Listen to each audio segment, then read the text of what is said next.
Hello aviators, Sky here, and today we'll return to the world of luxury travel. Our today's hero is the continuation of success of Original Jet and the first bird that let Embraer get into the major leagues of business aviation industry.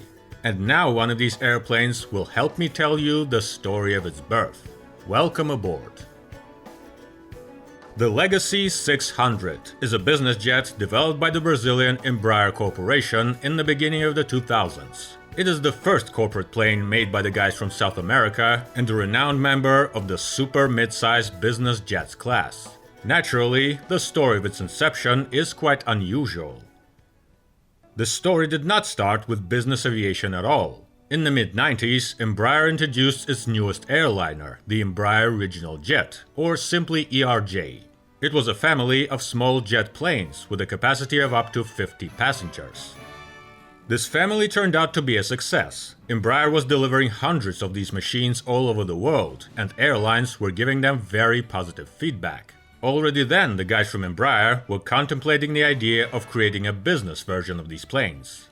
These ideas were quite obvious. The configuration of ERJ planes and their specifications allowed them to create quite decent jets of the super mid-size class without putting too much effort into it. This is when the development began. The program, named Legacy, was officially announced at the 2000 Farnborough Air Show. The ERJ-135 was taken as a basis for the future business jet. It was the smallest model of the family, with a shortened fuselage and a capacity of up to 37 passengers. A smaller commercial payload, with the rest of the systems being similar, would translate into an advantage in range, which would reach about 3,200 kilometers, or 1,700 miles. Of course, in addition to that, the dimensions of the cabin in the shortened regional jet were optimal for a business jet, and in its VIP configuration, it was to have a capacity of 13 passengers.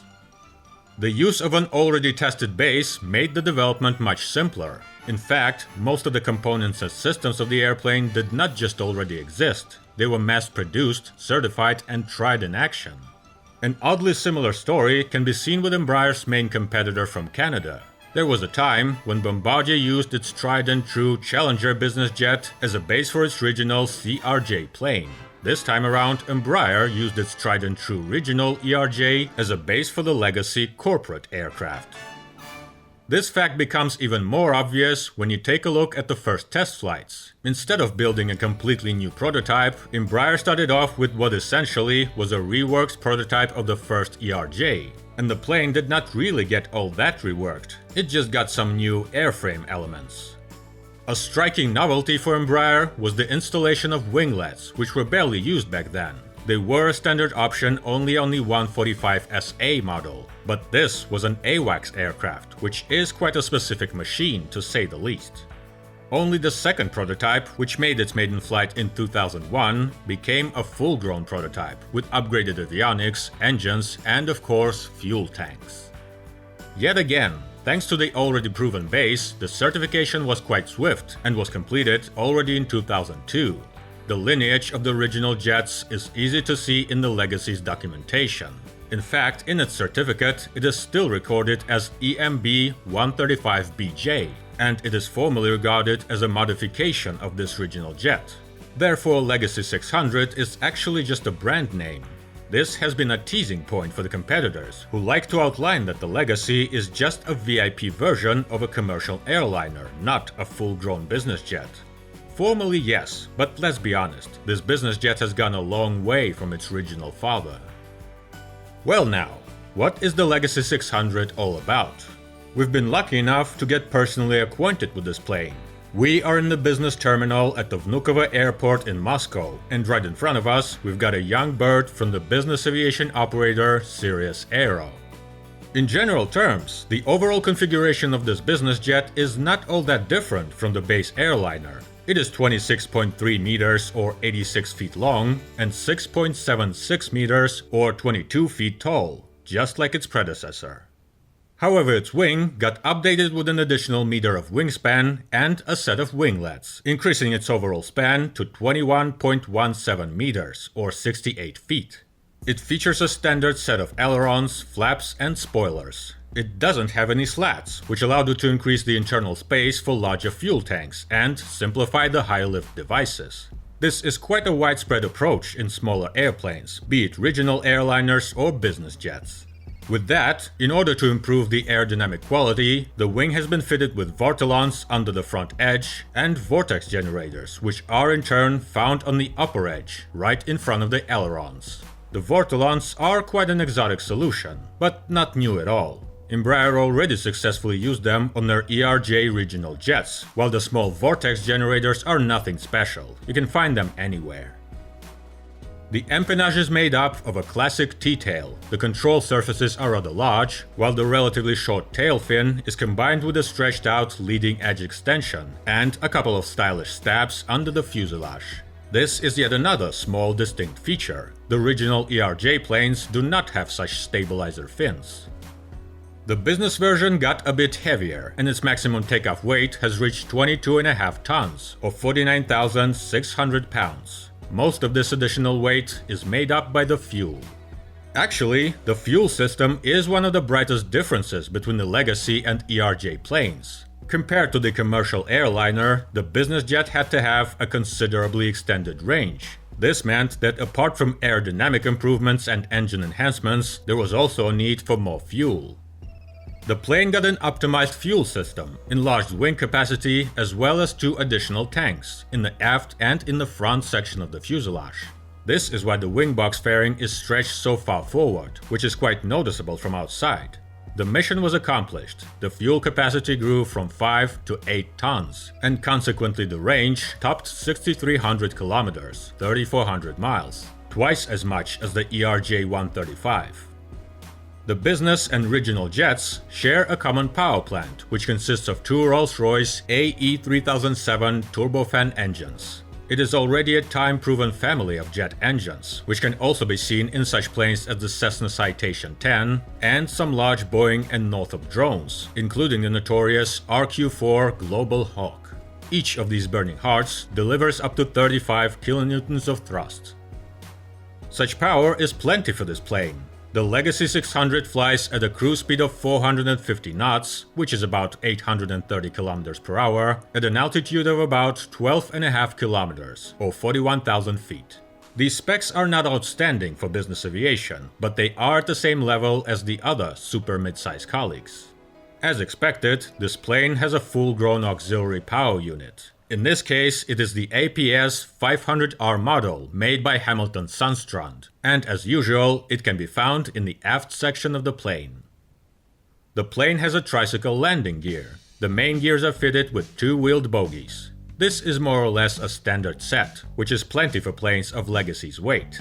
Takeoff and landing performance of this business jet is quite on par with the other planes in its class. It needs about 1,700 meters or 5,600 feet of runway to take off, and 800 meters, 2,600 feet to land. The first deliveries of these planes started in 2002, but the truth is that things didn't go all that smooth. There were issues with finishing, the fuel system would occasionally glitch, while the forced engines turned out to be a bit too noisy. But I gotta give credit to Embraer, as they sorted all these issues rather fast. What's more, while they were solving the noise problem, they did not just optimize the engines, but have also improved soundproofing. Embraer was quite meticulous with the creation of their maintenance network. Here too, the family ties between the Legacy and ERJ came in handy. Considering that over 1,200 of these regional jets are roaming the skies around the globe, a certain level of unification with such a popular relative makes it possible to optimize servicing and spare part deliveries. Alright, now that we've got a general idea of this plane, the time has come to take a look at what's most important in a business jet, its rich inner world. Let's start off with the workspace of the most important people on board, the cockpit. Here, the legacy of a commercial airliner is felt right away. The cockpit is minimalistic and features a standard set of equipment. No fancy designs, no bells and whistles from business aviation. The cockpit features the Honeywell Primus Elite electronic flight instrument system. That's not the top-of-the-line product of this company, but it is quite relevant. It revolves around a set of interfaces, mostly consisting of 5 LCD displays, which duplicate each other's functions and are controlled by CCD cursors and standard keys. Plus, there is a complete set of flight instruments for 2 pilots. And of course, the mandatory attribute, classic Embraer yokes. Let's smoothly move towards the cabin. In the front section, behind the cockpit, next to the stairway, we have the kitchen. Unlike the baby business jets, the larger ones have the privilege of not having to compromise and being able to install all that's needed. A complete set of dishes, storage space for food and drinks, and of course equipment for preparing and serving all this to passengers. Let's move on. Being a descendant of a commercial airliner, the cabin of the Legacy 600 is a bit unusual for business jets of this class. It has a height of 1.82 meters, 6 feet, and a width of 2.1 meters, 6 feet 11 inches, which is not really impressive. Its competitors are a bit larger in this regard. However, its great advantage is in the lengths. 12.93 meters over 42 feet, which is a lot bigger than its classmates, who in many cases don't even reach the lengths of 8 meters. Naturally, a few additional meters give quite a boost for the possibilities in terms of cabin configuration and a ton of space for imagination. What's interesting is that the lineage of the ERJ-135 brings along yet another small bonus. Since the Legacy 600 is formally a modification of the original jet, it has the same maximum passenger capacity as its commercial brother, 37 passengers. Not a lot for a passenger plane, but hell of a lot for business aviation. Thanks to this fact, Embraer did not limit their offer to just the business jets, and they also offered the Legacy corporate shuttles, whose capacity varies between 19 and 37 seats. Of course, classic luxury cabins are not meant for such crowds, and the basic Legacy 600 model will seat only 10 to 13 passengers. The finishing, naturally, is on due level for this class of planes. Carpets, authentic leather seats. The cabin is decorated with components made of lacquered wood and metals. Real metals. Cabin panels are made as thin as possible. On the one hand, they need to provide soundproofing, but on the other, there are height and width limitations. After all, no one wants to bend down too much or scratch the ceiling with their heads. Each passenger has access to individual comfort systems and multimedia. Here you will find individual air conditioning vents and LED lighting. There are barely visible small panels that alternate between the nozzles. These are multimedia speakers and the emergency oxygen system. Here I need to outline that there are lots of different cabin configurations to choose from. The almost square windows look a bit unusual here. They got inherited from the ERJ planes, but since the business jet has quite a large kitchen in the front part, there are fewer windows here, 11 on each side. They are not large, but are more than enough to have some nice views during the flight and to fill the cabin with natural lighting. A particular source of pride for Embraer, and a feature that all operators keep on mentioning, is the division of the cabin into 3 zones. This division is quite arbitrary. After all, the plane is not that big, but it allows the passengers to split into groups. Up front, there are 2 pairs of seats, a classic club configuration. These seats, of course, are fully mechanized. The backrest can be reclined almost completely, it has a retractable leg rest, while the entire seat is placed on a series of rails and joints, so it can move around over a wide range of angles. Next come 2 more pairs of seats, but now they are combined, facing each other, and with a large table between them. This table is quite functional. It can be folded and lowered, making up some space for the seats. By moving the group of seats to one side of the cabin, Embraer managed to place along the other wall a full-size cupboard that stretches along the entire zone and leaves a lot of space for both personal stuff and equipment, such as communication systems and screens. In addition to that, it creates an additional horizontal surface. All in all, it can be seen as a conference zone. The third part of the cabin is separated from the others by a noticeably wider space, with emergency exits over the wings and a wall. Behind it, you can find a rest area for the passengers, with 2 seats on one side of the aisle and a large sofa on the other. Yes, a real sofa. It is quite big, and it will comfortably seat 3 people. It can be folded out so you can sleep on it, as if it was a real bed. Finally, the most important and perhaps the coolest part. The lavatory. Taking into consideration the dimensions of the cabin, the guys at Embraer did not cut corners in this department and have fitted the plane with a complete bathroom of a considerable size. Here you get everything without tightening the belt. A full-scale toilet bowl, a full-grown hand basin, a mirror, a table, and a myriad of small interior design features. Even without the fancy finishing, all this is quite unusual for an air traveler. Fun fact of the day: the lavatory is not the final room in the aft section of the fuselage. There is yet another door which leads to the trunk. The luggage compartment is also a boasting point of the Legacy 600. Its volume reaches 6.8 cubic meters, 240 cubic feet, which is a lot for a business jet. This compartment is pressurized and it can always be accessed from the cabin by crossing the toilet. In addition to that, it can be accessed from the ground through a cargo door in the tail section of the plane, just under the left engine. In terms of safety and reliability, this plane is doing just fine. When properly maintained, the Legacy 600 works like a Swiss watch. Speaking about its incident rate, the situation is the same. No serious incidents so far. Well, all but one. In 2006, one plane, let's say, met a Boeing 737 mid-flight over the Mato Grosso state in Brazil. The business jet struck the left wing of the airliner and basically tore apart a section of the Boeing's wing, leading to its imminent crash. Meanwhile, the Embraer managed to carry out an emergency landing.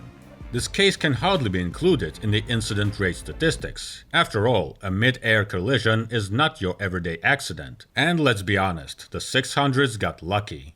On the other hand, in spite of being damaged, the plane did land. All in all, the fact remains: Legacy planes did not kill anyone in the entire time they've been flying. This plane is undoubtedly good, but there is no denying that it is a bit obsolete. Actually, the term obsolete does not really fit in business aviation, where you can see planes that are several decades old but are still flying without any issues. But still, the Legacy 600, created 20 years ago, cannot be considered a brand new model anymore. The guys from Embraer are aware of that. In the beginning of the 2000s, the Model 600 was their first business jet. A lot has happened since then, and the basic jet was just the beginning of an entire model lineup, from the small Phantoms to the enormous Lineages. But these are all different machines, each deserving a video of their own. The immediate heir of the Legacy 600 is the Legacy 650, which was born in 2009. Of course, the modernization brought an update to all aspects of the plane: onboard equipment, cockpit, cabin, entertainment systems, finishing, and so on. These changes were not revolutionary, but they did bring along some nice improvements to the plane's capabilities and comfort. It got the updated Rolls-Royce AE3007A2 engines. They are more efficient and 14% more powerful. Now they can deliver up to about 40 kilonewtons of thrust. The plane got heavier, reaching 24.3 tons of weight, most of which comes from, you guessed it, the fuel. The combination of improved engines, onboard systems and aerodynamics, coupled with an increased fuel capacity, extended its range to more than 7,200 kilometers, or 3,900 miles. But I'd like to note that the Legacy 650 is not an enlarged version of the Legacy 600, but rather its second generation. Not long ago, it underwent yet another local update, and now Embraer offers to its clients the Legacy 650E. The Legacy planes became quite successful on the market. Since their production started, about 300 units have been delivered. What's more, they were built not only at the Embraer plant in São Paulo. Between 2004 and 2016, these business jets, along with the ERJ-135, were also manufactured in China. Now this family is blooming, and it keeps evolving. The firstborn business jet of the company is not even close to retiring. Well, that was our today's story. I'd like to thank the guys from Sirius Aero for allowing me such a tour of this plane, and big thanks to Embraer for, well, creating the plane. And you aviation fans, like, share, and subscribe to the channel. Luxurious flights and soft landings to you.